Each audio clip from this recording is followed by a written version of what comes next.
Autre partie de l'œuvre de Christ à la croix. Qu'est-ce qui s'est passé lors de la résurrection? Ce message-là, c'est un message clair. Le jour que j'ai compris ça, moi, je suis en train de prêcher ceci là. J'ai appris ça de Dieu par qui? Par mon père spirituel, le pasteur Mamadou Philippe Karambiri. Quand il a prêché ça, et moi j'ai mis ça en pratique, mon ami, j'ai compris que ce que Jésus a fait à la croix, ce n'est pas amusement. C'est pourquoi facilement, par le Saint-Esprit, je vous transmets ce que j'ai reçu. Vous comprenez, non? Si vous prenez mes messages, vous suivez le papa Karambiri là, vous allez voir qu'il n'y a pas une différence. Non. Tel père, tel fils. Vous avez compris, non? Je n'ai pas honte de le dire. J'ai appris de Dieu par papa Karambiri. Et que je bénis le Seigneur pour sa vie. Merci Seigneur pour ce merveilleux Père que tu as établi dans la francophonie. Que le Seigneur le bénisse. Et prions beaucoup pour ce papa. Colossiens 1, le verset 18. Écoutez, il dit, il est la tête du corps de l'église. On parle de Jésus. Il est le commencement, le premier né d'entre les morts, afin d'être en tout le premier. Ce qui m'intéresse maintenant, c'est l'aspect le premier né d'entre les morts, pas le premier ressuscité.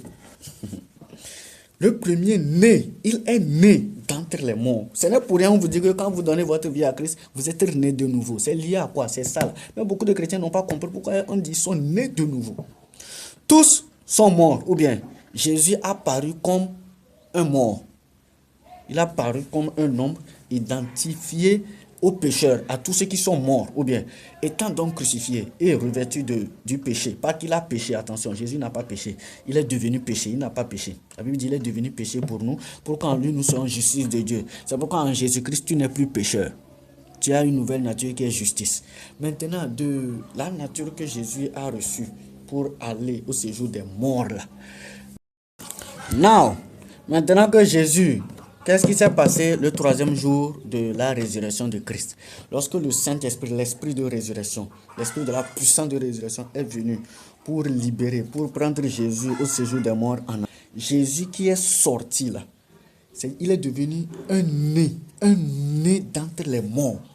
Écoutez, et le né d'entre les morts là, qu'est-ce que ça lui permet? Ça lui permet d'échapper à la filiation de Marie, d'échapper à la filiation d'Adam. N'oubliez pas, dans Luc, on dit Jésus, fils d'Adam, fils de quoi? Mais la nouvelle naissance, le fait d'être né d'entre les morts de Jésus là, l'a fait échapper. Il a quitté c'est-à-dire la limite des hommes là, pour rentrer dans une autre catégorie de personnes, nouvelle créature.